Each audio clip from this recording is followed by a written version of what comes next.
Shalom saudara yang dikasihi oleh Tuhan Yesus Kristus. Kita sungguh bersyukur ketika hari ini kita boleh sekali lagi mendengarkan kebenaran firman Tuhan. Oleh karena itu, sebelum kita membaca dan merenungkannya, marilah meminta pertolongan di dalam doa. Bapa di dalam surga, kami sungguh bersyukur ketika hari ini Engkau mengizinkan kami untuk mendengarkan kebenaran-Mu. Berilah kami pengertian dan pemahaman yang benar, sehingga kami semakin hari semakin mengasihi Tuhan, mengasihi firman-Mu, dan mengasihi sesama kami. Terpujilah nama-Mu, kekal selamanya dalam nama Yesus. Amin.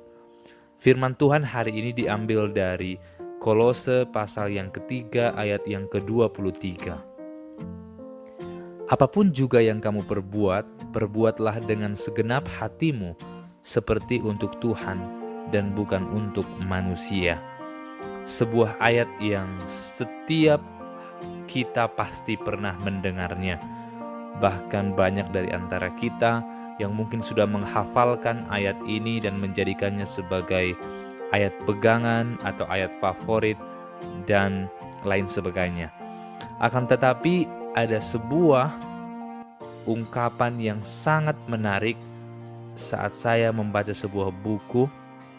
Ia berkata demikian: kebenaran akan setiap hari menolong orang percaya mengerjakan yang terbaik bagi Tuhan. Saya mengingat ketika Martin Luther pada abad yang ke-16 melakukan protes besar-besaran kepada gereja Roma Katolik saat itu terkait dengan ajaran yang tidak sesuai dengan firman Tuhan. Martin Luther dengan yakin sekali memberikan protesnya dengan memberikan 95 pernyataan atau tesis yang memberikan pembelaan terhadap ajaran yang benar. Sehingga apa yang diprotes oleh Martin Luther saat itu memberikan pengaruh yang begitu besar bahkan sampai saat ini. Ketika firman Tuhan ditafsirkan salah dan akhirnya dikembalikan kepada kebenaran, maka itu mengubah banyak sekali hal. Dan hal yang sangat nyata terlihat, orang Eropa, budaya kerjanya berubah sangat drastis sekali. Ketika kita melihat produk-produk dari Eropa, kita melihat kualitasnya sangat diakui oleh dunia. Sehingga semenjak abad ke-16, tahun 1517, dimulai dari saat itu, budaya kerja Eropa semakin hari semakin membaik. Dan ini memberikan kita sebuah pemahaman bahwa ternyata ketika orang yang benar-benar berada dalam ajaran yang sesuai dengan firman Tuhan dan mengasihi firman Tuhan dan mengasihi Tuhan sang pemberi firman itu, ia akan mengerjakan yang terbaik dari hidupnya.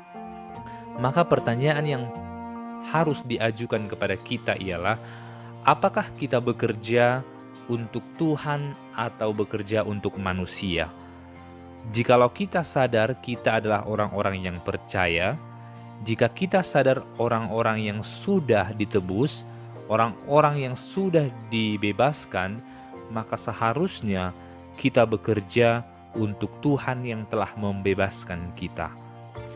Bayangkan saja ketika kita sedang bekerja di kantor, maka Tuhan sedang mengamat-amati kita dari dekat. Maka bagaimanakah kita bekerja? Sesungguhnya orang yang percaya harus sadar bahwa Tuhan selalu melihat bagaimana ia bertindak. Sehingga orang yang percaya akan dengan hati-hati, akan dengan maksimal saat ia mengerjakan segala sesuatu. Sehingga ketika kita membaca di firman yang lain dikatakan ketika engkau makan, ketika engkau minum, ketika engkau melakukan banyak hal, lakukanlah semuanya itu di dalam nama Tuhan. Oleh karena itu kita semua mengerjakan segala sesuatu yang kita lakukan itu untuk memuliakan Tuhan. Bayangkan saja ketika kita bekerja, ketika kita belajar, ketika kita liburan, semua yang kita lakukan memuliakan Tuhan. Mungkin kita berpikir memuliakan Tuhan ketika kita berdoa, ketika kita bernyanyi, atau saat kita berada di gereja. Hal tersebut memang tidak salah, tetapi kita harus menyadari bahwa seluruh hidup kita harusnya menyembah Tuhan. Apapun yang kita lakukan, harusnya kita memuliakan Tuhan dengan itu. Sehingga Paulus mencatat sekali lagi, apapun yang kamu perbuat. Sehingga kita harus berpikir, hari ini aku akan berbuat apa untuk Tuhan. Hari ini aku ingin berbuat hal yang baik apa sehingga aku menyenangkan hati Tuhan. Kita melakukan semua hal-hal yang baik bukan untuk menyogok Dia, tetapi karena kita tahu kita sudah diselamatkan, kita sudah diberikan banyak hal kebaikan, maka setiap hari kita harus mengembalikan yang terbaik juga kepada Tuhan. Inilah pesan firman Tuhan hari ini, lakukanlah segala sesuatu dengan sangat baik, seperti saat kita diamat-amati oleh Tuhan. Bayangkan ketika kita bekerja, Tuhan berada di dekat kita dan terus melihat kita bekerja. Maka kerjakanlah yang terbaik, karena Tuhan menunggu buah dari tangan kita yang terbaik. Terpujilah namanya. Amin. Bapa di dalam surga, kami bersyukur untuk firman-Mu yang menolong kami dan mengingatkan kami untuk melakukan yang terbaik bagi Tuhan. Seringkali kami tidak melakukan yang terbaik, ampunilah kami dan tolonglah kami sehingga kami melakukan yang terbaik untuk kemuliaan-Mu.